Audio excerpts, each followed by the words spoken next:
অমিতদাকে আপনার নাটকের পরিকল্পনাটা বলুন।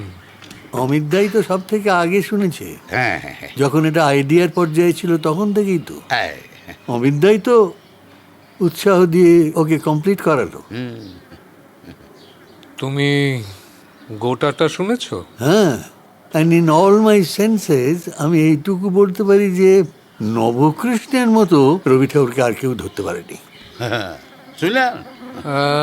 এরপর তো আর কোনো কথা হতেই পারে না। হ্যাঁ আপনি রিহার্সাল শুরু করুন, যান। হ্যাঁ, ওই মাছ ভাজাটা নিয়ে যাবেন। তুমি খাবেন না? না, থ্যাংক ইউ। এই দেখ, বাঙালির কাছে every time is feast time. আমি খাই।